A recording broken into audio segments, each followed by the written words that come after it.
안녕하세요. 저는 수학동화 김진아 기자입니다. 네, 오늘 첫 시간으로 두 분을 모셔봤는데요. 오늘의 주제는 방정식에서 왜 x를 사용하는가입니다.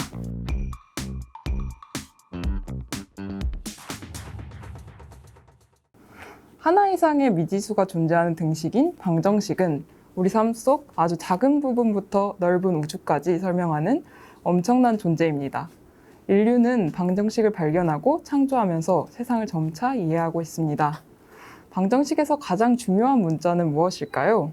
바로 x입니다. 우리는 지금도 수많은 방정식을 풀 때 x를 사용하는데요. 이 x는 언제부터 왜 사용됐을까요? x에 얽힌 역사적, 수학적 이야기를 인문학자와 수학자 두 분이 들려주신다고 합니다. 네, 두 분 자기소개 부탁드립니다.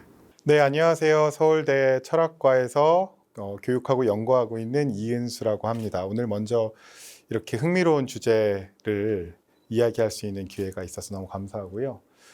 저는 학부는 수학을 공부했었는데 이후에 라틴어와 그리스어로 된 문헌들을 공부하는 고전학자가 되었고 지금은 과학사 전반 분야에서 어떻게 하면 지성이 폭발적으로 혁신적으로 성장할 수 있는가 이런 연구를 주로 하고 있습니다. 안녕하세요. 저는 이승재 연구원이라고 합니다. 현재 서울대학교에서 수학과 전공으로 사이언스 펠로우라는 자리로 그 박사후 연구원을 하고 있고요. 저도 수학 동화에 기사를 처음 쓰는 건 아니라서 몇 번 저를 기억하시는 독자분들도 계시고 인사를 드렸던 적은 있지만 이렇게 또 영상으로 인사를 드리게 된 거는 또 생소해서 다시 한번 반갑습니다. 먼저 이런 자리를 만들어주신 것과 이은수 교수님이 말씀하신 것처럼 이런 재밌는 주제로 같이 할 수 있게 돼서 아주 재미있게 기대가 됩니다. 저도. 네, 이야기 감사합니다. 그러면 x에 대해서 얘기를 한 첫 번째로 역사에 대해서 얘기를 해볼 텐데요. x의 역사적 배경, x는 누가 가장 처음으로 사용했을까에 대해서 궁금증을 갖고 계실 텐데 혹시 그러면 x 이전으로 돌아가서 x 이전에는 어떤 문자를 사용했는지 알려주실 수 있을까요? 너무 재밌는 주제 같아요. 사실은 방정식의 x를 언제부터 왜 쓰게 되었는가에 대한 일종의 도시전설 같은 이야기가 막 돌아다니거든요. 그 대부분의 수학자가 공유하고 계신 이야기들이 있을 것 같은데 저는 이제 수학사를 조금 더 깊게 사료를 통해서 보는 입장에서 오늘 못 들었던 이야기들을 조금 들려드리는 게 제가 할 역할이라고 생각을 하고 그래서 이제 수학을 지금도 열심히 하고 계신 우리 이승재 박사님께서 먼저 어떤 이야기를 주로 들어보셨는지 이 주제에 대해서 그걸 먼저 들어보면 좋을 것 같아요. 제가 그러면 그 이야기 듣고 나서 근데 이런 얘기가 사실은 더 뒤에 있었다라는 얘기를 드리면 더 좋을 것 같네요.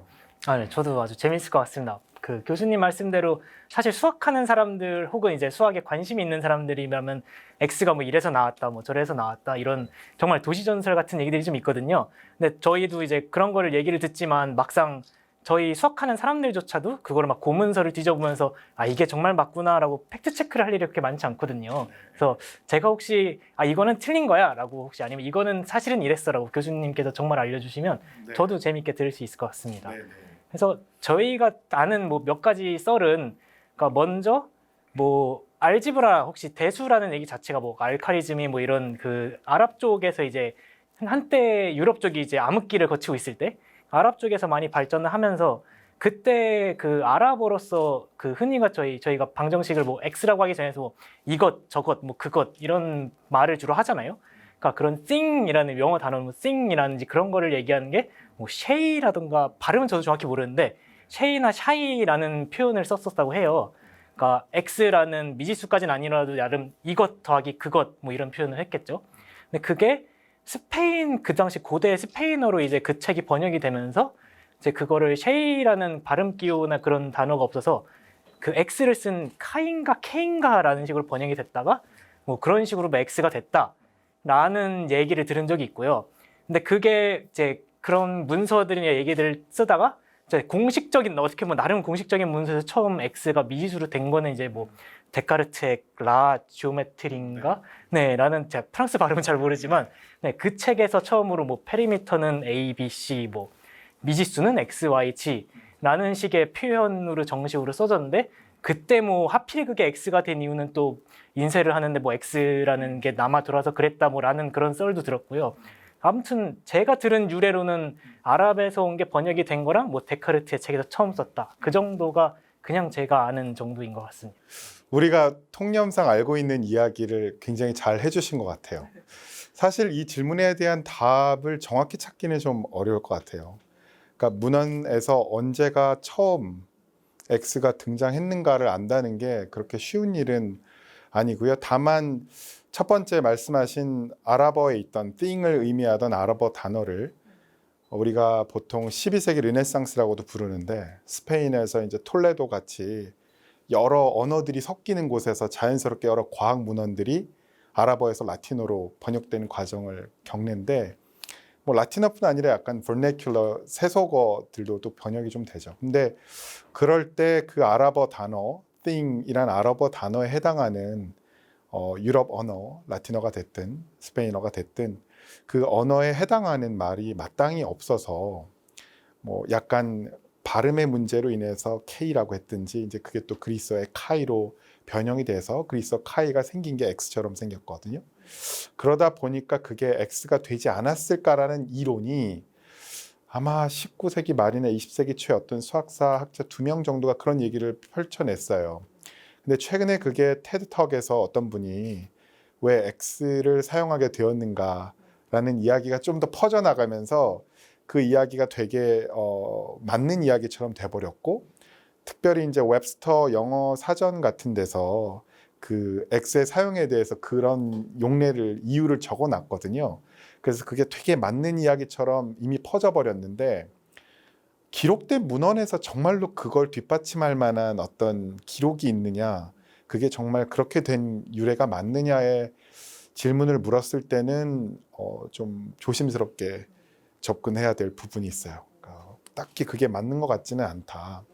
그래서 사람들이 누가 언제 처음 이 질문을 조금 피해가는 경향이 있고 대신에 확실하게는 지금 박사님 얘기하신 대로 데카르트가 1637년인가요? 이제 그쯤 1630년대 이제 기하학에 대해서 글을 쓸 때 자기가 XYZ는 보통 unknown things에 대해서, 그러니까 variable에 대해서, 그리고 ABC는 우리가 흔히 오늘날 coefficient, 계수라고 하는 알려진 값에 대해서는 ABC를 쓰는 어떤 패턴을 보였는데 데카르트 자신도 그걸 엄청나게 계속 고수한 건 아니고 그런 경향을 보였고 이제 그 뒤에 그게 바로 받아들여지지도 않았고 조금씩 시간이 걸리면서 여러 수학자들이 이제 서신 교환을 하는 뭐 베르누이하고 오일러하고 이렇게 여러 사람들이 서신 교환을 하는 과정 중에 이제 그 패턴을 따라가게 되면서 우리가 이제 지금 알고 있는 대로 XYZ, 뭐 ABC 이런 패턴을 좀 갖게는 된 것이죠.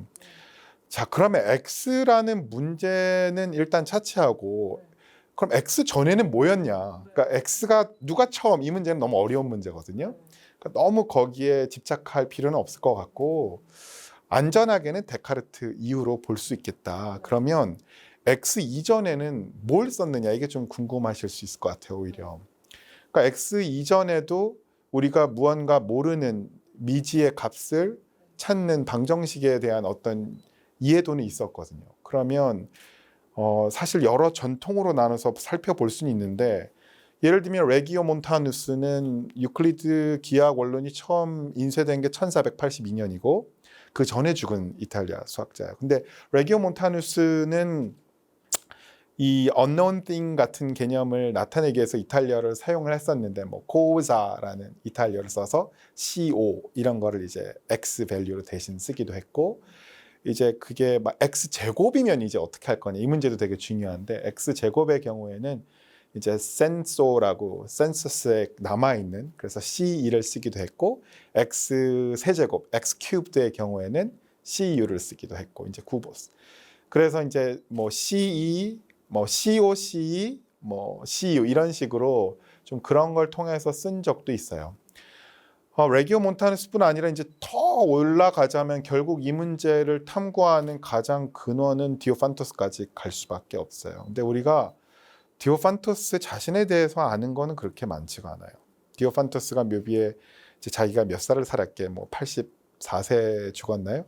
자기의 나이를 맞춰보라고 하는 방정식이 굉장히 유명하게 남아 있지만 디오판투스 자신에 대해서 고대인들에 대해서 우리가 많은 걸 알기는 좀 쉽지가 않고 유클리드 기하학 원론처럼 13권의 책을 썼다고 그 에리스메티카라는 책을 13권으로 구성된 책을 썼다고는 알려져 있지만 그마저도 뭐 그리스어로 된 게 6권, 뭐 아랍어로 된 게 4권 정도 남아있는 정도라서 이 책을 왜 썼고 무엇이 목적이고 이게 아직도 명확하진 않아요.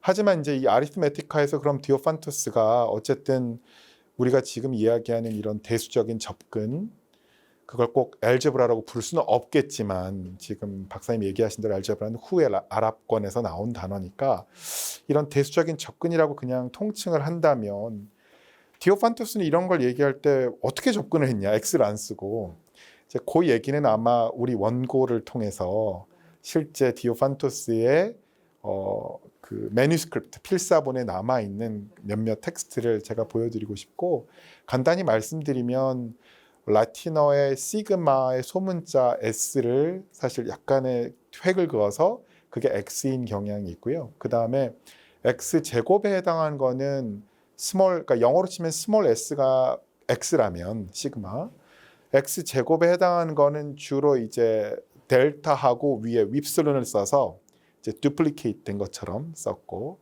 그 다음에 X 세제곱은 역시 이제 큐보스 비슷하게 그렇게 적어놓은 게 있어요. 그래서 그런 것들을 한번 보시면 도움이 될 것 같고 다시 이제 랩업하면서 데카르트로 돌아가면 데카르트 자신이 물론 뭐 X 이런 걸 써서 XYZ를 써서 되게 정립을 한 것 같지만 뭐 그 전으로도 사람들은 X를 그냥 N이라고 쓰기도 했어요. X에 해당하는 걸. 그러니까 이제 넘버의 의미로 라틴어로 그리고 이제 뭐 제곱이나 세제곱에 해당하는 거를 뭐 Q나 뭐 C나 이런 걸 써서 방정식을 뭐 X제곱 더하기 5X가 뭐 얼마다 이러면 그 사람들 기준으로는 뭐 Q 더하기 5N이 얼마다 이런 식으로 표현한 게 많이 남아있기 때문에 X 이전의 상황은 사실은 되게 다양한 접근이 있었는데 데카르트의 뭐 해석기의 절대적 영향력 때문일 수 있고 그것 때문에 이제 어떤 의미로 이 패턴이 고착화되기 시작한 게 우리가 지금 보고 있는 이 X에 관한 역사라고 말씀드리는 것이 제일 좋을 것 같습니다.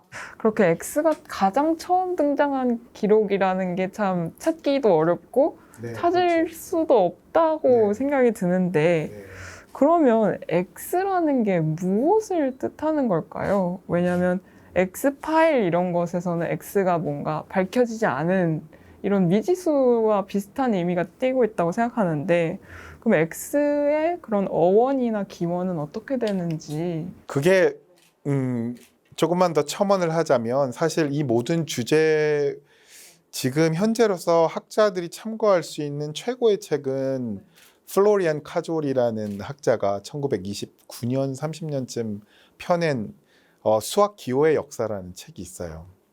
그게 지금 이제 도버 출판사에서 하나로 묶여서 이제 출판이 되고 있긴 한데 그때 이분이 모든 수학 문헌을 다 뒤지면서 망라해서 자기가 할 수 있는 모든 수학 문헌을 망라해서 모든 기호, 뭐 등호의 시작이 언제고 등호 이전에 사람들은 등호를 어떻게 썼고 뭐 이제 X 같은 것도 이제 이런 이야기들이 다 조사를 해서 남아 있는데 왜 X냐?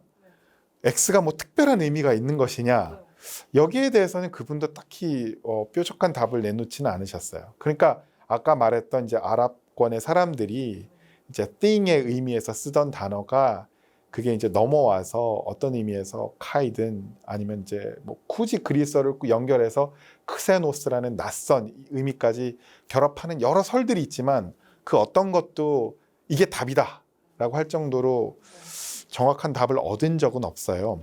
뭐 약한 여담으로 어떤 이론도 존재하냐면 카탈딘가 하는 그 약간 중세 후기, 그러니까 르네상스 시기의 수학자가 자기도 너무 혼란스러운 거야. 이 방정식 같은 걸 풀어야 되는데 보니까 이 나라에서는 unknown thing을 이렇게 표기하고 저 나라는 뭐 레기오 몬타누스부터 뭐 이렇게 얘는 CO라고 하고 여기는 또 뭐 다르게 쓰고 그러다 보니까 어떤 사람은 대문자는 뭐 모르는 거, 소문자는 아는 거 뭐 이렇게 여러 가지 프랙티스가 다 돌아다니니까 자기가 너무 혼란스러웠던 거예요. 프린터들도 너무 힘들고 그래서 뭘 제안한 적이 있냐면 우리 숫자에다가 사선을 그어서 그걸 x나 x제곱 이렇게 쓰자는 거야. 예를 들면 1에다가 사선을 그으면 x 1차니까 2에다가 사선을 그으면 x제곱 3에다가 사선을 그으면 x 3승 이렇게 하면 제일 편리하겠다고 했는데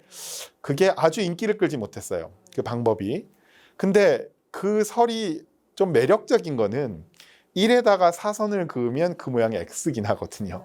그래서 이제 수학사의 이런 이야기들 조금 파시는 분들이 카탈리가 그걸 1에다가 사선을 크로스아웃을 한 모양 때문에 x지 않을까, 아까 뭐 그 thing 때문에 x지 않을까, 여러 이야기들이 존재하는데 왜 x냐? 그건 정말 어려운 질문이고, 다만 x가 알지 못하는 것을 의미하는 게 수학에서부터 시작을 해서 쓰인 다음에부터는 기자님 말씀하신 대로 뭐 엑스레이라든지 우리가 모르는 일반 것들을 통칭할 때 엑스파일이라든지 X를 쓰는 것이 널리 받아들여진 건 사실이죠. 근데 수학자들이 진짜 왜 그 많은 문자들 중에서 X를 하필 썼을까? 뭐 데카르트 출판업자가 굳이 제일 안 쓰는 라틴어와 프랑스에서 가장 안 쓰는 단어 중에 하나인 철자 중에 하나인 X를 권했다는 얘기가 남아있긴 한데 그것도 그렇게 확실한 증거가 있는 건 아니거든요. 그러니까 그게 그냥 어떤 통계적인 그냥 편의를 위한 선택이었을 수 있고 아니면 X 자체가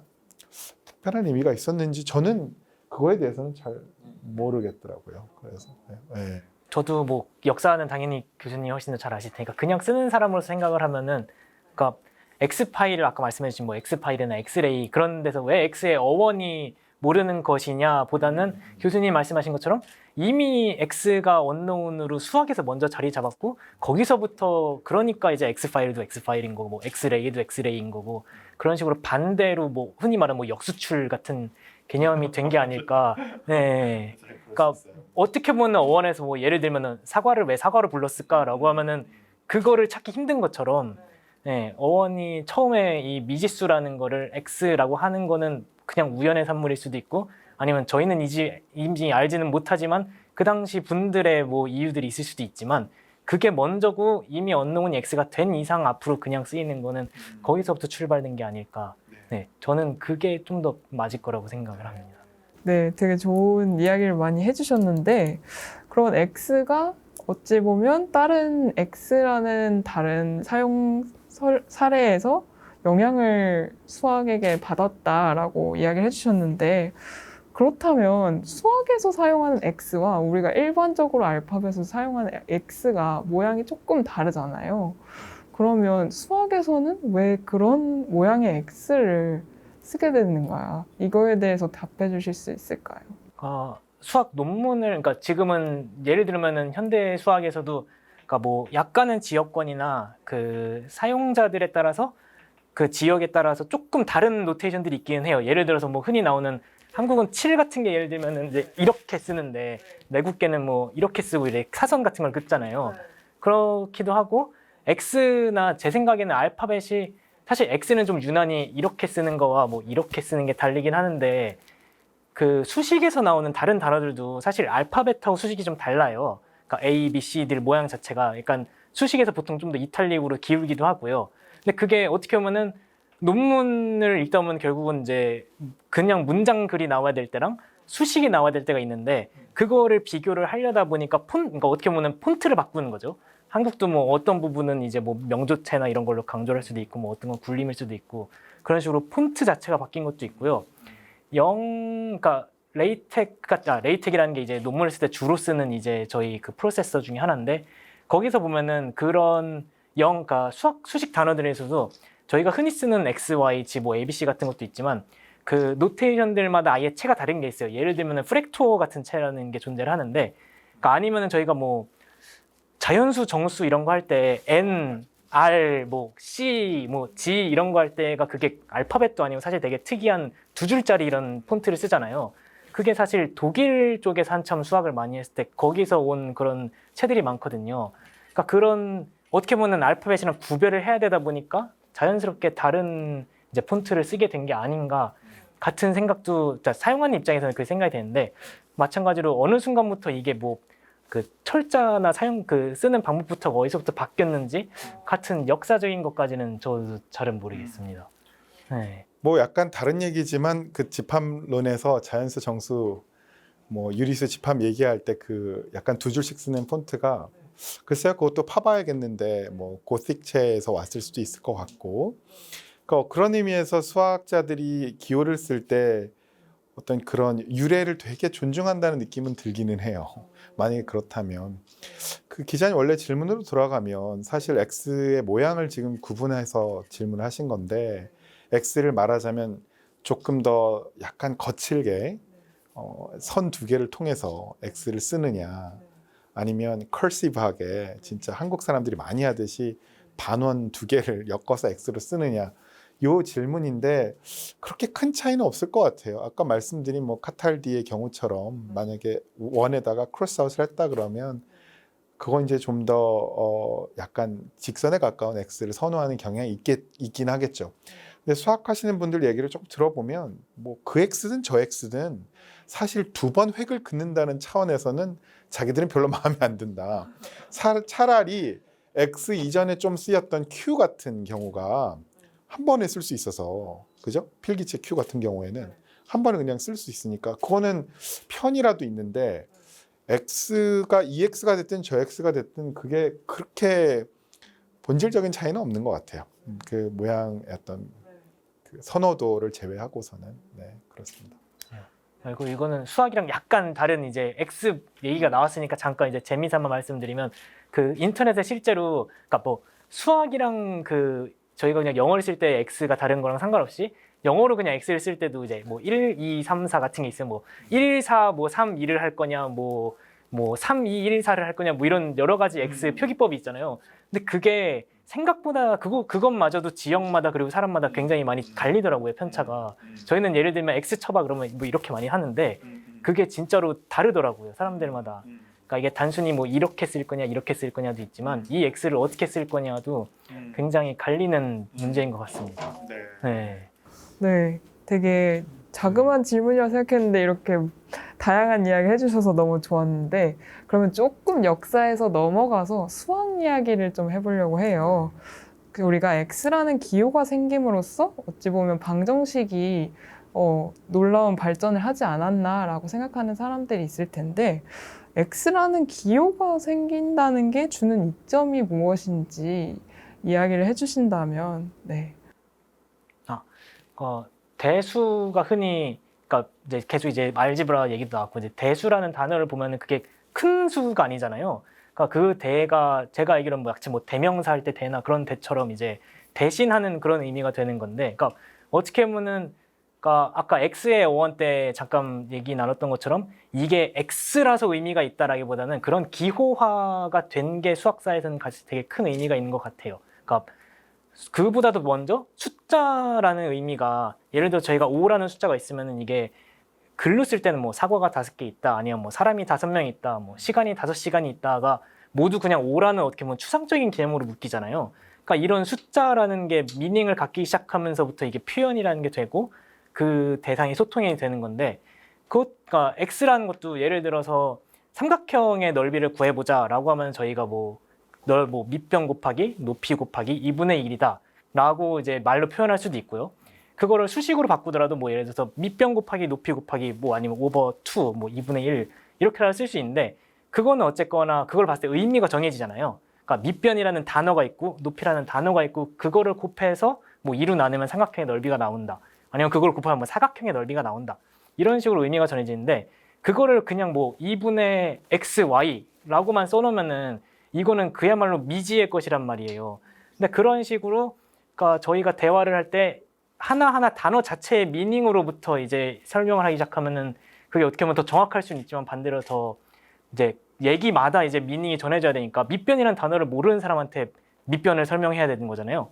근데 수학이 기호화가 되면서 그런 그 어떻게 보면은 백그라운드랑 전혀 상관없이 그냥 우리는 x라는 숫자가 있고 y라는 숫자가 있고 뭐 2분의 1이라는 개념을 알고 있으면 x, y 나누기 2 같은 걸 계산할 수 있게 되면서, 그렇기 때문에 어떤 컨텍스트 없이도 그냥 수식으로 표현할 수 있는, 거기서부터 발전해서 방정식 이렇게 된 그런 기호화라는 게 수학의 개념화 혹은 추상화 같은 데에서 굉장히 큰 발전을 저는 이뤄냈다고 생각을 해요. 그래서 그리고 반대로 얘기하면은 그렇기 때문에 X라는 기호가 수학을 발전했다라기보다는 어떻게 보면 수학이라는 게 그만큼 X라는 기호화를 수용해서 식을 나타낼 수 있을 정도로 개념이 발전했다라는 식으로 역으로 생각할 수도 있을 것 같습니다. 네. 그러니까 기자님 질문은 되게 포괄적인 질문이에요, 사실은. X를 씀으로 인해서 수학의 발전에 어떤 영향이 있었을까라는 질문인데 그 질문은 사실은 어떤 질문이냐면 지금 박사님 말씀하신 대로 수학의 기호화된 이 사건이 수학의 발전에는 어떤 영향을 미쳤냐라는 얘기가 되는 거고 이제 수학사를 하시는 분들이 아마 이런 표현들을 뭐 literal algebra라는 말을 좀 쓰시기도 하세요. 그러니까 문자를 사용해서 대수를 하는 것이죠. 그러니까 대수가 지금 우리 머릿속에는 당연히 문자하고 대수는 뗄래야 뗄 수 없는 관계지만 그게 원래 그랬던 건 아닌 거죠. 그러니까 대수라는 이 모든 상황에 대한 접근이 반드시 어떤 문자를 통해서 추상화시켜서 풀어야 되는 건 아니라는 게 우리가 본 여러 수많은 고대 문헌들은 그렇게 접근을 안 했던 것이죠. 디오판투스만 하더라도 그렇게 접근을 한 게 아니거든요. 그래서 사실은 수학의 기호와 mathematical, 영어로 말하면 mathematical 이 심볼리즘이 어떤 영향을 미쳤는가라는 되게 큰 질문이고 너무너무 중요한 질문이에요. 근데 조금 재미있는 얘기를 하나만 해드리면 수학사에서는 20세기 초반에 되게 중요한 사건이 좀 일어나긴 하는데 이제 그게 논쟁이 한 몇십 년 갔어요. 그게 뭐냐면 옛날 수학책들을 사람들이 읽어보면서 특히 그리스 수학을 읽으면서 뭐 프랑스의 뭐 폴 테널이라는 수학자를 비롯해서 여러 수학사를 하시는 분들이 geometrical algebra다 이런 말을 한 적이 있어요. 분명히 하고 있는 거는 기하, 도형 이런 건데 사실 그 내용이 되게 복잡해 보이는데 가만히 따져보면 아주 간단한 인수분해 공식이나 뭐 전개 공식이나 이런 얘기들이 특히 유클리드 기하학 원론의 2권을 중심으로 있었고 디오판투스의 얘기도 뭐 그런 면에서 이해할 수 있는 게 있다는 얘기를 이제 꺼내 들었어요. 이제 굳이 번역을 하자면 기하적 대수라고 할까요? geometrical algebra.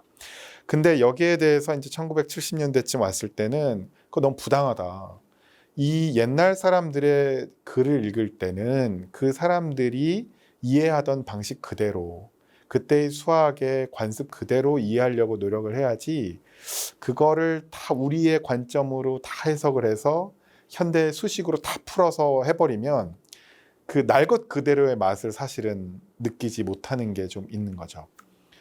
기자님 질문으로 돌아가 보면 그 맥락에서 우리가 수식화하고 기호화함으로써 훨씬 더 복잡한 상황을 사실은 다룰 수 있고 표현할 수 있는 이점은 분명히 생긴 것 같아요. 특히 현대 수학을 하시는 분들 입장에서는 뭐 여러 더 복잡한 아주 눈에 다 비주얼라이즈 할 수 없는 상황에 대해서도 사실 우리가 기호를 씀으로써 명료하게 생각을 정리할 수 있고 또 전달하는 데도 그런 도움이 되기도 하고요.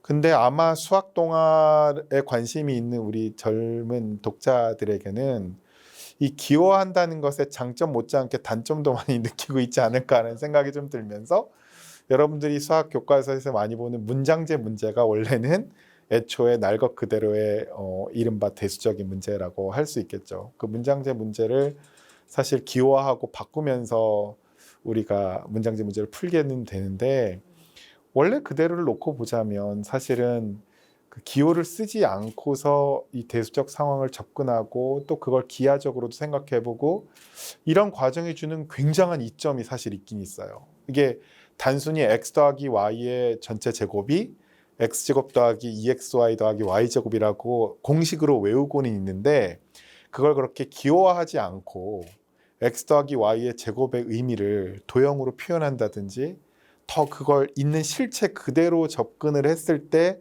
느껴지는 그 되게 흥미진진한 손에 만져질 것 같은 그런 수학이 또 있거든요. 그러니까 오히려 고대에는 그런 게 좀 많이 보이는 상황이죠. 그게 이제 점점 추상화되고 우리는 이제 더 고도화된 추상으로밖에 접근할 수 없는 수학도 하고 있기 때문에 이제 돌아갈 수는 없는데 아마 수학을 시작하는 학생들에게는 아마 그 질문을 조금만 더 꼬아보면 기호화가 됐다는 게 현대 수학자들에게 너무너무 중요하고 이센셜한 일인데 우리 젊은 배우는 학생들에게는 기호화가 꼭 도움이 되는 것인가 한번 반성적으로 생각해 볼 필요가 있는 것 같긴 해요. 너무 건조하게 배우는 건 아닌가 하는 생각이 제가 좀 들어서 그런 거죠. 저도 현재 지금 수학을 하고 있지만 저는 교수님 말씀 자체는 굉장히 동의를 하는 편입니다. 이게 왜냐하면은 그러니까 피타고라스 정리 같은 것도 뭐 a제곱 더하기 b제곱이 뭐 c제곱이 되는 직각삼각형이 있다 같은 게 기하학적으로 그러니까 보통 그리는 게 뭐 사각형, 정사각형 세 개를 그리고 뭐 진짜 넓이를 구해본 경우도 있고 뭐 모래를 담아서 하는 것도 있고 뭐 대칭 삼각형들의 뭐 넓이를 더했을 때 이게 된다 뭐 이런 온갖 기하학적인 증명들이 한 200~300가지가 있거든요 최소. 네. 근데 그거를 저희는 맨날 뭐 A도 뭐 3, 4, 5, 50, 23 뭐 이렇게 세 쌍으로 숫자로만 외우지만 그거를 직접 해보다 보면 아 정말 이렇게 돼서 이 정사각형과 이 정사각형의 넓이가 요 큰 그 빗변에서 나오는 정사각형의 넓이가 같구나 이런 것도 할 수 있고 대신에 이제 그러니까 말씀해주신 것에 그 얘기를 하자면 추상화라는 방법이 크게 두 가지가 있다고 생각하는데 그 중에서도 이제 보통 수학자나 아니면은 이제 이런 문제를 푸는 사람들은 보통 이제 1일 때 뭐 예를 들면 1일 때, 2일 때, 3일 때 뭐 1차원, 2차원, 3차원일 때 이런 게 된다. 그러면은 이제 저희가 뭐 기본적으로 n차원일 때는 어떻게 될까? 그런 일반화라는 과정이 이제 꼭 수학이 아니더라도 많이들 하잖아요. 뭐 이런 일이 몇 번 벌어졌을 때 다음엔 어떤 일이 벌어질까? 뭐 어떤 패턴이나 그런 예측 같은 게 뭐 어떻게 보면은 수학이 하는 일이라고도 할 수 있고 나아가서 인류의 본성 중에 하나라고 저는 생각하거든요. 다음에 무슨 일이 일어나지? 혹은 내일은 뭐 비가 올까? 뭐 이런 것들 이런 거 할 때 그런 일반화를 하기 위해서 추상화라는 과정이 결국은 거쳐지게 되면서 그러니까 1, 2, 3차원 그러니까 저희가 눈으로 직접 보고 설명할 수 있는 게 결국은 3차원이 다잖아요. 4차원만 해도 저희가 뭐 보여줄 수 있는 게 없다 보니까 그런 거를 하기 위해 말씀하신 것처럼 결국은 추상화를 가게 된 거고 그게 어떻게 보면은 인류의 가장 큰 힘이라고 할 수도 있겠지만 그 과정을 너무 처음부터 건너뛰어서 그러니까 역사적으로 보면은 그게 굉장히 맥락에 거쳐서 말씀하신 것처럼 지금은 추상화가 필요하고 추상화 덕분에 많은 걸 했지만 이거를 너무 이제 독자분들 이제 너무 처음부터 그러니까 1, 2, 3을 거쳐서 아 이게 n으로 이렇게 가는구나를 하게 되면은 재밌고 즐거우면서 배울 수 있는데 처음부터 n을 그냥 배운 다음에 아 그럼 우리 n에다 1을 집어넣어 보자, n에다 2를 집어넣어 보자 라는 생각으로 하면은 진짜로 생각보다 와닿지 않고 너무 건조하다라는 생각이 들 수도 있을 거라고 저도 생각을 해요. 그래서 손으로 만져볼 수 있는 혹은 직접 눈으로 볼 수 있는 거는 그러니까 수학을 하는 사람들 실제로 현대 수학이나 문제를 푸는 사람들 중에서도 이제 격언이 수학은 손을 더럽혀보면서 해야 되는 과목이다. 실제로 문제를 풀어보면서 해야 하는 학문이다라는 말을 많이 하거든요. 근데 그런 거를 조금 이제 접근을 같이 하면은 말씀해 주신 것처럼 조금 더 재미있게 아 이게 왜 x 더하기 y 제곱이 이렇게 나오지? 같은 생각을 할 수 있지 않을까라는 생각이 저도 이제 엄마들이 매우 좋아할 명언입니다. 손을 더럽히면서 해야 돼. 그죠? 네. 또 수학자의 입장에서 들었을 때 수학이 발전하는데 X의 발견, X의 또 이런 X가 생긴 것이 굉장히 놀라운 발전을 이룬 거는 맞지만 교수님 말씀을 들었을 때 우리가 X 이전으로 돌아가서 이런 문제에 대한 접근을 X 없이 하는 것도 굉장히 의미 있는 일이 될 수도 있겠다라고 생각이 드는데 그러면 여기에 조금 더 이어서 우리가 가상의 상황을 한번 설정을 해볼게요. X가 방정식에서 사라진다면 우리는 어떻게 될까? 어떤 문자를 쓰게 되고 우리 삶에는 어떤 영향을 줄까에 대해서 우선 첫 번째 질문으로 X가 사라진다면 우리는 어떤 문자를 쓰게 될까요? 두 분의 생각을 자유롭게 대화를 나눠주시면 됩니다. 그러게요. 벌어질 상황을 이제 역사학에서 흔히 말하는 반대의 상황을 가정하고 펼쳐질 일들을 생각을 해보는 그 흔히 말하는 카운터 팩추얼 히스토리인데 디오판토스 얘기를 한 번만 더 해볼게요. 이거는 제가 아무리 설명을 드려도 아마 덜 와닿으실 것 같아서 아마 이번 연재를 통해서 계속 제가 드리고 싶은 질문이자 소스는 옛날 수학자들의 수학을 날 것 그대로 한번 접해볼 수 있는 기회를 계속해서 드리고 싶어요. 그래서 디오판토스의 아리스메티카라는 책의 페이지를 그대로 갖고 오면 읽을 수 있는 분들이 그리스어를 읽을 수 있는 분들이 없기 때문에 이제 조금 가공을 해서 있는 그대로 보여드릴 텐데 예를 들면 디오판투스 같은 경우에는 뭐 빼기가 없었어요. 그러니까 빼기라는 기호가 사실은 모자란다는 기호에서 와가지고 프사이라는 그리스어 단어를 철자를 뒤집어 엎어서 이제 뺀다는 걸 표현을 하긴 했어요. 근데 우리가 흔히 말하는 뭐 x3승 더하기 x제곱 빼기 2x 더하기 뭐 4 이렇게 있으면 일단 흔히 말하는 플러스를 가진 항들은 제일 앞에 다 써야 돼요. 그러니까 내림차순으로 정리를 하지 않고 플러스인 항들을 먼저 다 모으고 그 다음에 이제 그 사이를 뒤집은 모양을 넣고 뒤에는 음수인 항들을 다 모은 다음에 정리를 해야 되니까 되게 불편하고 특히 이제 차원이 올라가게 되면 우리가 흔히 x의 지수를 쓰게 되는 파워를 쓰게 되는 이 상황이 되게 간결하고 깔끔한데 그런 게 없이 막 표현되어 있는 걸 보다 보면 되게 낯설고 이게 생각보다 많이 불편하다라는 걸 느끼실 것 같아요. 그러니까 저는 아까는 기호가 없는 것의 장점을 이야기하긴 했지만 그건 아이디어를 뽑아내는 차원에서 그렇고 실제 이 손으로 쓰고 뭔가를 손을 더럽히면서 해야 될 때 이걸 일일이 이렇게 한다고 이게 너무너무 불편하다는 거를 많이 느끼실 것 같아요. 그래서 그런 경험을 한번 이번 호에서 해보실 수 있게끔 그 암호 해독하는 것처럼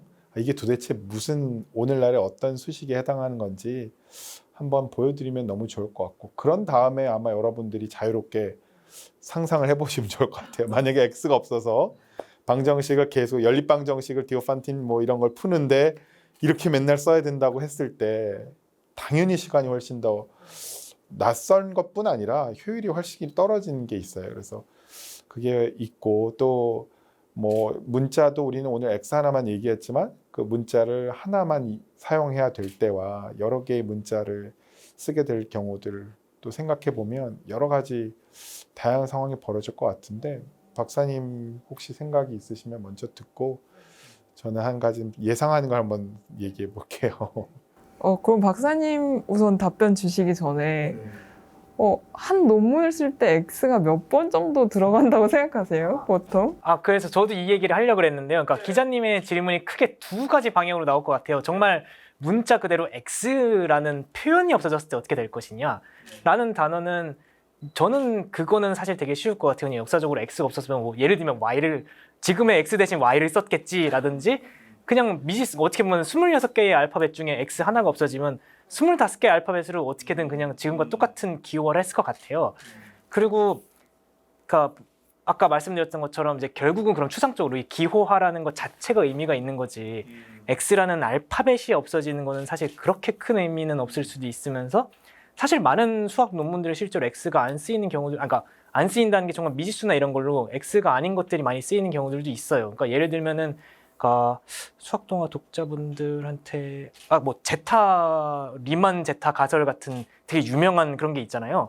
그게 보시면은 뭐 제타의 S라는 함수가 있는데 이 제타의 S가 잘 생각해 보시면은 이게 식으로 쓰면은 시그마의 뭐 n to the minus s라고 보통 표현이 돼요. 이래서 n이 1부터 뭐 무한대로 갈 때 이 썸을 더한다. 그래서 이게 다시 식으로 쓰면은 뭐 1 over 1s 더하기 1 over 2s 더하기 1 over 3s 더하기 뭐 점점점 이렇게 가는데 뭐 이때에 뭐 이제 뭐 이 해의 실수부가 뭐 2분의 1이다. 뭐 이런 얘기를 하잖아요. 근데 여기서 굳이 제가 이거를 상세하게 얘기를 드린 거는 여기서 중요한 거는 이 엄청나게 중요한 수학 가설에 그 어디에도 x가 없어요, 사실. 지금 저희가 제타가 나오고 s가 나오고 n이 나왔죠. n도 보통 이제 자연수를 흔히 얘기하는 대표적인 미지수 중에 하나고 저희가 그래서 뭐 n분의 1, n분의 1 같은 게 마치 x파일 얘기하듯이 n분의 1 같은 게 나온 것처럼 n도 어떻게 보면 상식적인 숫자고 s가 미지수가 그러니까 s가 흔히 그 컴플렉스 넘버, 그러니까 복소수라고 얘기하죠. 복소수의 미지수로 주로 쓰는 게 s랑 g예요. 여기서 사실 x를 안 써요. 그러니까 정확히 얘기하면 저희가 s나 g를 흔히 쓸 때 복소수니까 이제 x 더하기 y, i를 g라고 한다, 혹은 s라고 한다라고 표현은 하지만 정확히 얘기하면 그게 s로 쓰이지 x는 안 쓰이거든요. 그러니까 그런 면에서 문자 그대로 뭐 x가 없어졌다고 해서 혹은 뭐 논문에 무조건 x가 나와야 되냐라고 하면은 생각보다 x를 미지수로 쓰는 경우도 있지만 뭐 그렇지 않아도 상관은 없다.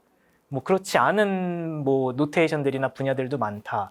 수를 쓸 때는 뭐 예를 들면 프라임 넘버는 보통 P 아니면 P 다음에 Q 이렇게 많이 쓰거든요. 인덱스를 쓰면 보통 뭐 I, J, K, L 이런 걸 많이 쓰고 물론 당연히 수식으로 쓰게 되면 뭐 예를 들어 페르마의 마지막 정리를 보통 쓰는 방법은 X의 n승 더하기 Y의 n승이 뭐 G의 n승이 되는 뭐 2보다 넘는 정수 n이 존재할 것이냐 뭐 이런 거지만 그런 면에서 X가 뭐 꼭 무조건 수학자의 논문엔 항상 X가 무더기로 나온다. 뭐 이런 것까지는 저는 아닌 것 같아요. 그렇지만 이제 교수님 말씀대로 기호화 자체 혹은 이런 추상적인 것 자체가 없어졌을 때는 어떻게 될 것이냐는 사실은 저는 그게 뭐 다른 언어가 됐든 다른 표현이 됐든 됐을 것 같아요. 마치 그러니까 결국 설명이라는 게 언어를 쉽게 하기 위해서 아까 대수랑 비슷하게 그러니까 대명사 얘기가 나온 것처럼 저희가 모든 거를 다 사람 이름 하나하나 다 얘기하면서 결국 대화를 못 하잖아요. 그러니까 그 사람 뭐 이것 저것 그러니까 어떻게 보면은 X, Y, G까지는 아니었어도 이미 뭐 띵이라는 얘기가 나왔고 아니면 저희가 뭐 이거에 저거를 더하면은 요거 이런 뭐 it 같은 이런 것들이 결국은 다 어떻게 보면은 추상적인 기호잖아요. 어떻게 보면 반은 추상적이고 반은 구체적인. 그러니까 그런 거를 거치다 보면은 사람들이 말씀하신 것처럼 이게 식쓰다 보면은 짜증나서라도 점점 줄이는 쪽으로 가지 않을까. 저희가 마치 온갖 줄임말들이 언어에서 자연스럽게 나오는 것처럼 기호화도 어떻게 보면 그 줄임화의 일종이지 않았을까라는 생각이 저는 듭니다. 네. 그런 X가 사라진다면 다른 문자를 쓰게 될 것 같다. 그리고 그런 기호화 자체가 사라진다는 게 어찌 보면 수학이 계속 발전하는 과정에서 자연스럽게 이루어진 거기 때문에 다시 또 다른 문자로 기호가 일어날 수밖에 없다라고 얘기를 해주셨는데 그렇다면 만약에 X가 아니라 다른 문자를 사용해서 그런 미지수를 표현을 해야 된다면 아까 교수님이 말씀해 주셨을 때 Q가 굉장히 효율적이라고 얘기를 해주셨었잖아요. 네. 그러면 수학자로서 어떤 문자를 쓰고 싶으신지 그런 생각을 좀 해본다면 X는 2번 획을 그어야 되니까 아니면 좀 뭐 다른 미지수를 쓸 수 있다면 어떤 문자를 쓰고 싶으신지. 그거 되게 어려운 질문이네요. 왜 어렵냐면은 고정관념과 컨벤션을 깨고 그냥 상상하기가 쉽지 않은 것 같아요. 제가 다짜고짜 미지수를 Q로 쓰면 좋을 것 같아요 라고 생각해보면 사실 쉽지 않거든요. 그래서 지금 당장 머릿속에 떠오르는 게 Y인데 근데 Y는 사실 쓰기 쉽기도 해요. 어떤 면에서는. 네. 아니면은 실제로 A, B, C를 쓰는 경우도 꽤 많고요. 소문자 X 대신 대문자 X를 쓰는 경우도 있는데 그건 뭐 생긴 게 똑같으니까요. 그럼 Y가 갑자기 처음에 떠오르신다고 했는데 Y가 떠오른 이유가 있나요? 그건 X 다음으로 많이 써서 네, 고정관념에 갇혀 있는 이제 편협한 수학자입니다. X를 너무 오랫동안 우리 오랜 역사 동안 써왔고 또 어찌 보면 가장 많이 쓰실 분 중에 한 분이고 하니까 X가 없다는 상상을 한다는 것 자체가 좀 어려운 상상이셨을 것 같다는 생각이 드는데 이렇게 잘 이야기해 주셔서 감사하고요. 그러면 저희 이런 X가 사라진다면 그러니까 미지수가 기호화가 사라진다면 어떤 문제가 생길지 그런 것에 대해서 좀 얘기를 해주신다면 뭐 예를 들어서 우리가 현재 사용하고 있는 최신 기술들이 조금 발전되기 어려워진다든지 이런 부분을 얘기를 해주신다면 어떤 영향을 받을까요? 그러니까 이제 그 질문은 사실 일어난 질문이기도 하죠. 그러니까 역사적으로 보면 X가 없었던 시간이 분명히 있고 우리는 X 이후의 세대를 살고 있는 거죠. X 이전의 세대는 분명히 있었던 거니까.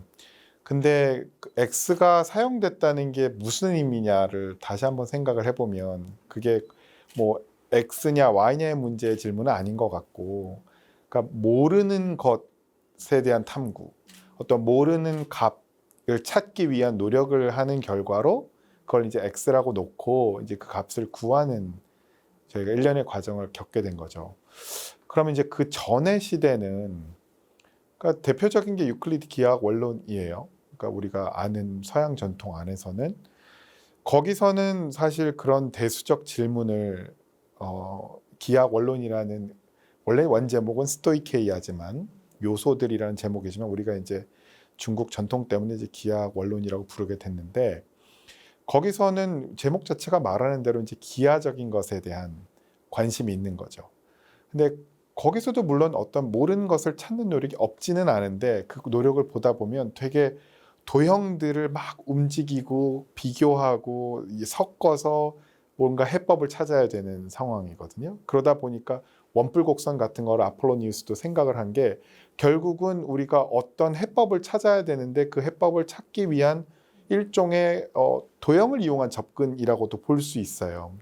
그러니까 유클리드 기하 원론이나 아폴로니우스의 원뿔곡선이나 다 그런 노력인데 디오판토스가 이제 대수의 문을 열었다라고 사실은 얘기를 하기는 늘 조심스럽지만 그 진짜 목적을 모르기 때문에 근데 디오판토스가 하나 좀 다른 점이 있다면 차원을 높인다는 거죠. 차원을 높이는 게 왜 의미가 있냐면 3차원까지는 말한 그대로 우리가 알고 있는 입체 도형을 통해서 기하적으로 접근하는 게 되게 가능한데 고대의 기하의 기준에서 볼 때 이게 4차, 5차, 6차, 디오판토스가 6차까지는 얘기를 했어요. 그래서 6차는 우리는 x의 6승, 영어로 말하면 x to the power of 6 이렇게 하지만 그때 당시에는 이제 x의 큐브드 이렇게 이제 q를 두 번 쓰면 cu를 두 번 쓰는 결과로 이제 6차까지 사실은 다루긴 했거든요. 그러니까 어떻게 보면 이게 차원을 점점 넓히는 역할을 하면서 기존의 기하만으로 접근하지 못했던 해법을 찾는 확장이 일어난 거기도 하고 또 그거를 어떤 해법을 도형으로만 풀자면 굉장히 어려운 복잡한 그 결과를 찾아야 되는데 그래서 뭐 정육면체를 2배 하는 고대 유명한 문제들에 대해서 많은 해법들이 기하적인 해법들이 있는데 읽어보면 너무 복잡한 경우가 많아요. 유토키우스가 전하는 모든 해법들이 굉장히 복잡해요. 기하적으로 볼 때. 근데 그게 대수의 어떤 이 X의 사용으로 대표되는 대수에 와서 해결되는 형국을 보면 새로운 도구가 사실 주어지는 입장인 거죠. 그래서 X의 사용은 그게 흔히 수사학에서 말하는 전유, 메토님, 전유라고 표현하면 우리 문명의 발전을 대표하는 하나의 사건이라고 말할 수는 있을 것 같아요. 그러니까 기존에 우리가 이 자연 세계를 탐구하던 언어가 뭐 이 정도 영역에 국한이 됐다면 이제는 우리가 자연 세계를 탐구하는 언어가 더 많아지는 것이죠. 그러니까 사실 이게 없었다면 어떤 일이 벌어질까? 당연히 수학의 발전이 어떤 의미에서는 뭐 근대 이후에 초기 근대 이후에 굉장히 급속도로 발달했던 이 수학의 발전이 좀 더뎌지지 않았을까? 근데 제 생각에는 수학자들이 그렇게 손 놓고 X가 없다고 아무것도 안 하고 있지 않았을 것 같아요. 그건 되게 자연스러운 발전이었던 것 같다는 생각이 좀 들긴 합니다. 네, 그 질문에 대해서는. 그러니까 저는 아까 이제 교수님도 비슷한 말씀하셨지만 이제 인류가 발전하다 보면 X가 자연스럽게 나올 수밖에 없었다라고 생각하는 것 중에 하나가 그러니까 수학이 결국은 학문적으로 봤을 때 뭐 문제를 풀고 뭐 답을 찾고 해결을 하고 뭐 규칙을 찾고 그런 것도 있지만 또 다른 의미로는 결국은 뭐 언어란 말이에요. 수학도. 그러니까 수학을 문제를 푸는 것도 중요하지만 이거를 설명할 수 있고 이거를 남들한테 같이 이해를 시키고 이 공통의 가치를 공유해야 하는 것도 사실 되게 중요한 그 결과 중에 하나라고 생각하거든요.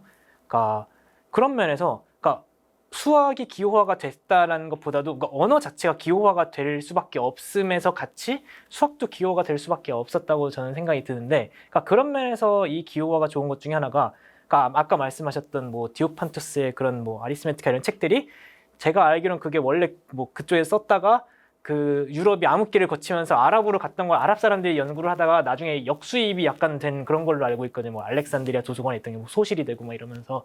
근데 그런 여러 가지 책들이 아니면은 뭐 유클리드 원론도 그렇고 지금도 사실은 뭐 논문이나 이런 것들이 뭐 어떻게 보면 영어라는 언어가 지금은 현대는 공용어로서 많은 게 영어로 쓰이고 영어를 읽히지만 거기에 단점 중에 하나는 특히 저희한테 단점 중에 하나는 결국은 영어를 배워야 된다는 얘기잖아요. 그러면은 비슷하게 뭐 이런 여러 가지 책들이 수많은 지역과 나라를 먹으면서 항상 번역을 하는 사람이 있어야 되고 이 번역을 해석해서 옮기는 사람이 있어야 되는데 이제 수학동화 이제 란 기사나 그런 걸 써도 그렇듯이 수학을 단순히 그 단어 번역만 하는 것도 어려운데 거기다가 수학이라는 개념까지 번역을 하려면은 어려운 일이거든요. 이게 수학도 알아야 되고 번역도 알아야 되는. 근데 그런 면에 있어서 수학의 기호화가 되게 좋은 것 중에 하나는 수학은 뭐 자연의 언어다 혹은 뭐 수학은 뭐 공통의 언어다라는 얘기가 나오는 것처럼 그러니까 뭐 당연히 엄밀하게 따지면 뭐 x, y란 무엇인가 뭐 더하기 빼기 곱하기 나누기라는 기호는 무엇인가라는 어떻게 보면 새로운 알파벳을 익혀야 되는 것도 맞지만 한번 그렇게 써놓으면은 그게 어딜 가서 뭐 2x는 4다 라는 거를 정말 수학을 아는 사람이라면 저 사람이 뭐 영어를 쓰던 뭐 중국어를 쓰던 프랑스어를 쓰던 뭐 한국말을 쓰던 상관없이 그럼 x는 2네 라고 구할 수 있단 말이에요. 근데 그런 것조차도 그렇게 된 것 자체도 사실은 어떻게 보면 기호화기 때문에 나온 힘이 아닌가. 그리고 그렇기 때문에 수학이 지역색이라는 게 당연히 존재하고 수학도 역시 뭐 공동 연구라든지 연구자들 간의 소통이 중요한 건 맞지만 전 세계적으로 정말 수학자들이 힘을 합쳐서 뭔가를 같은 논문을 보고 같은 결과를 이해할 수 있다는 게 뭐 그리스에서 나온 원론 같은 결과들이 정말로 누구에게나 널리 퍼질 수 있는 그런 것들이 기호화에서 나온 게 아닌가. 그런 면에서 현대 수학이 그러니까 문제를 푸는 사람의 입장에서 개념적으로 발전한 것도 있지만 저희가 소통하는 입장에서도 이런 어떻게 보면 절대적인 언어 체계가 발전됐다는 게 뭐 번역이 필요 없는 어떻게 보면 그런 면에서도 굉장히 발전이 일어났다고 생각하고요. 그래서 연구자로서 조금 하나 좀 더 첨언을 드리자면 아까 교수님이 말씀하신 것처럼 자연 속에서 되게 오게 되는 그런 그 개념들이나 그런 것들이 되게 직관이라고 하죠. 그런 게 되게 많아요. 그래서 1차원, 2차원, 3차원 흔히 이런 데에서 볼 수 있는 데에서부터 오는 거를 기호화신 것도 많지만 기호화했기 때문에 오는 직관도 있어요. 예를 들면은 F는 ma라는 수식이 그러니까 물리에서는 굉장히 중요한 어떻게 보면 직관적인 수식이잖아요. 그러니까 힘은 뭐 가속도에 비례한다를 저희가 그냥 쓸 때 F는 ma라는 쓰잖아요. 그러니까 그게 보면 m을 결국 매스 뭐 엄밀히 따지면 뭐 상대성 이런 거 하면 매스도 바뀔 수 있지만 뭐 매스는 정해져 있다고 가정을 할 때 이게 F는 ma라는 1차식으로 쓸 수 있다는 그 표현이라는 것 자체가 결과적으로는 F는 a에 비례한다. 라는 그런 개념을 갖다 주는 개념이 되거든요. 이게 단순히 우리가 힘이 있고 어떤 똑같은 물체를 이게 가속이 증가함에 따라 힘이 증가해 라고 얘기하면 이게 잘 와닿지 않을 수 있는데 F는 ma라고 써놓으면 그러면 F랑 a는 이제 프로포셔널 하구나. 뭐 아니면은 뭐 F는 어떤 펑션과 함수 같은 게 있으면 뭐 fx는 뭐 x 제곱이다가 x 제곱에 비례하는 함수구나 라는 거를 어떻게 보면 수식으로 표현했을 때 오는 직관들도 저는 꽤 있다고 생각을 해요. 되게 좋은 포인트인 것 같아요. 우리가 수식화했을 때 얻게 되는 장점이 되게 좋은 사례 같아요. 그냥 그게 없을 때는 만져지거나 직관할 수 없었던 내용에 대해서 그 발견한 사람이 소통할 수 있는 되게 강력한 툴이라고 생각을 하고요. 그런 예가 사실 되게 많다는 생각이 좀 들긴 하거든요. 뭐 그 얘기도 그렇고 그 전에 얘기하신 수학이 흔히 말하는 공용어, 그걸 우리가 외교 무대에서 링구아 프랑카라고 하는데 수학자들에게 이제 모든 수학자들이 서로 협업해서 일을 함께 해결할 수 있는 공용어로서의 어떤 기호, 수식이 존재한다는 게 뭐 다른 분야에서는 찾기 마땅히 어려운 수학자들만이 누리는 특권 같은 게 있는 거죠. 모든 사람이 공유하는 일종의 코드다라는 게 있고요. 네, 근데 그게 그렇게 오래된 일은 아니다. 네, 그 기호화가 되고 수식이 나오는 이런 우리가 아는 수식이 그렇게 오래된 일은 아니라는 게 아마 이번 호에서 우리가 주로 얘기할 문제 같고요. 네, 그렇습니다. 네, 이렇게 X에 대해서 정말 많은 이야기를 나눠봤는데 혹시 오늘 이제 마무리를 하면서 어떠셨는지 한 번씩 이야기를 짧게 해주신다면. 먼저 아까 시작할 때도 말씀드렸지만 이런 자리를 갖게 된 것 자체가 사실 되게 기대가 많았는데요.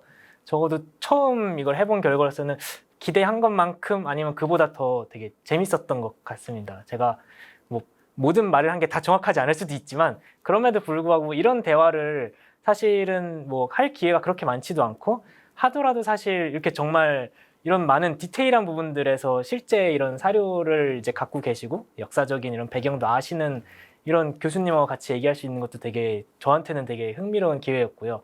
이거를 또 같이 이제 저희뿐만이 아니고 이제 독자분들도 이제 같이 보실 텐데 그런 분들한테도 이런 얘기를 같이 나눌 수 있는 것도 사실은 그렇게 흔치 않은 기회일 것 같아서 되게 재밌었고, 네, 앞으로도 남은 이제 몇 화가 남았든 간에 그게 되게 기대가 됩니다.